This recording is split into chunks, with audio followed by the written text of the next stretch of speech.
on there, but what are we going to get from Vietnam versus Thailand? I know that's always a big matchup. It's always a big talking point. I want to see a little bit more from Buriram, from E-Arena and MSC as well.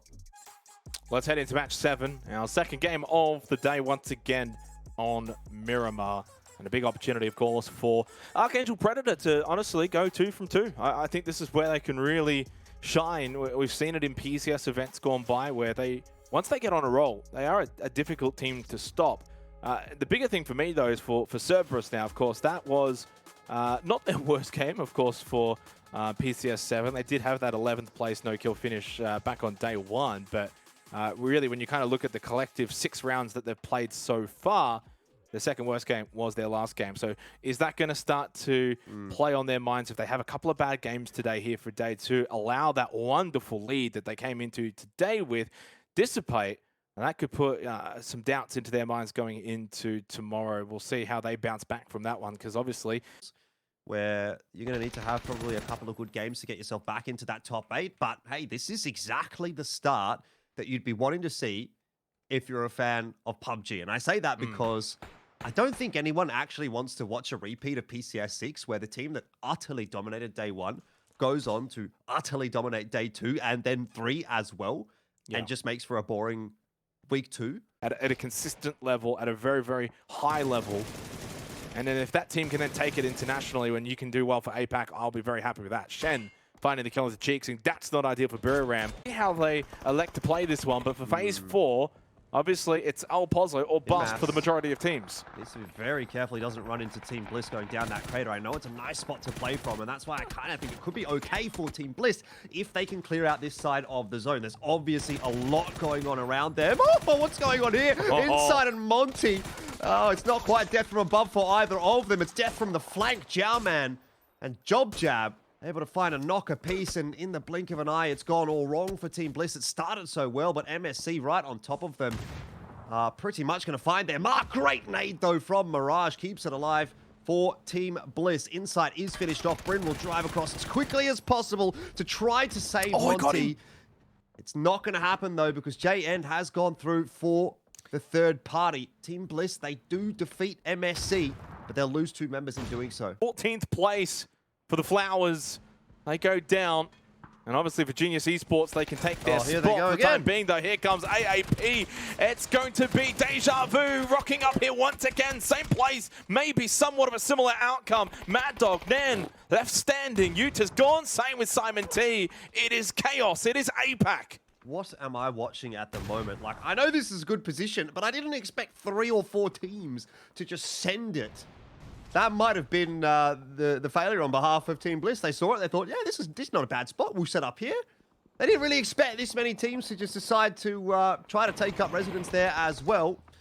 And it's been a death sentence for pretty much everyone that has ended up in that crater. But it's bizarre, though. You've got Alpozo. You've got safe options, Jordan. Maybe not glamorous, maybe not luxurious, but you've got a safe option in Alpozo. Why are you sending it to this ditch? I get it, it's not a bad ditch, but there's 3 teams fighting there. It's not bad if you end up being that one team on this side of the zone. If there's anyone behind you, it's going to be awful, and that's kind of why things have been really problematic. You do still have Icarus that are across all the way, as you can see here, actually. Great shot of the minimap with shots on that particular spot. So, either way, no team really happy with it, and I think that's it. Back. He hits the hard one, but he misses the 2 easy ones. Sometimes it do be like that. And exactly what you were talking about, Icarus, they have decided, yeah, I mean, we know that there's only 2 players over in this ditch. Y8 has been knocked out of his vehicle, or fallen out of his vehicle, so he's dead. And Mad Dog, oh no, they haven't seen Mad Dog. Why they've gone straight past him? This ditch is cursed at the moment.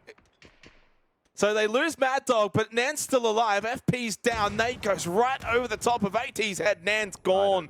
AT lands his nade. They lose Y8, but now AT, he's got Cerberus somehow at his back. They've got to find a very long revive onto JN, who is inside of the circle. But again, chaos ensuing at that ditch. Making their way out now. New generation, though. It's a double knockdown from 2 different teams. The push inside of Alpozo. Really just as dangerous as that ditch. It's so risky moving from building to building when there's so many teams still left alive. Still got a couple of players alive. And this is the problem right? When you're trying to catch a team like Cerberus, unless you've got the god aim, the god nade from Pete. He is left alive.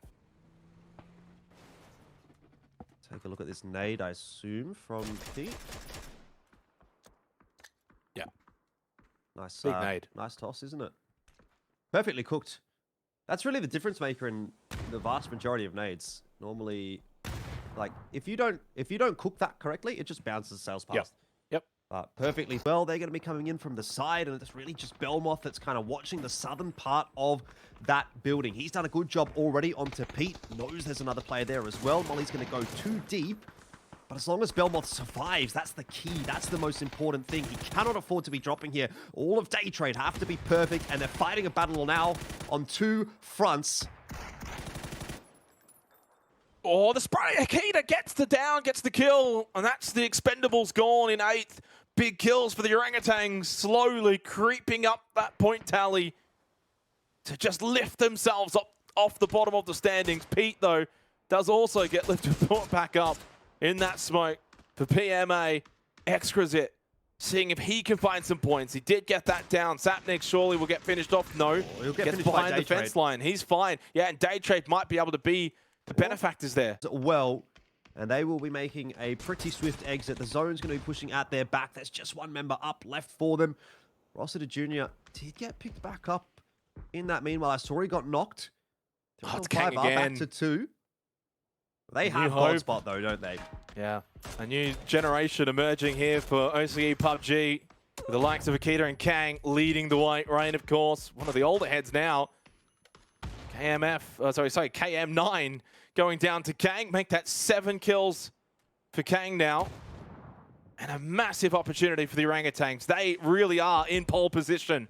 From the future do have 3 players, but their position, Jordan, it is not ideal. And really, they should just be lamb to the slaughter here. The Orangutans should very well be moments away from finding their first chicken dinner of PCS7 APAC. Well, they still have a little bit to contend with from the future. Not the easiest of teams to dispatch of, unless your name apparently is Akita, who has just dealt them a swift blow indeed. It's down to only man, and he is cowering away behind those smokes. The kills well and truly going to be finished off by Origami Orangutans as well. They've played this so well. 15 kills in a city finish. They've played their position perfectly, utilized the high ground or impossible when they sense that it's safe to do so. And they are just farming this lobby. And they understand now that they're just moments away from recording a massive victory for this team that could just light a spark for the rest of PCS7 APAC. Exquisite with the nade.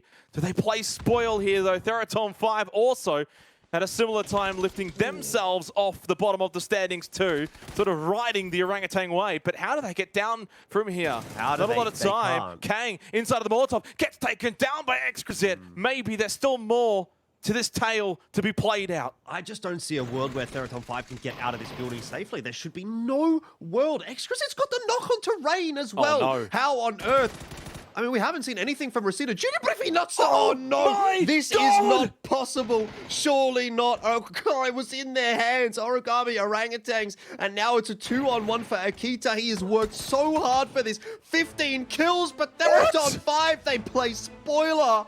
That is illegal. My gosh! Hands on the heads of Exquisite. And Patapong's thinking, what has just happened? What have these guys just done? The duo. In some ways, I counted them out. Didn't think it was possible in a 2 versus 4. But boy, did they just play so well at the end there. Theraton 5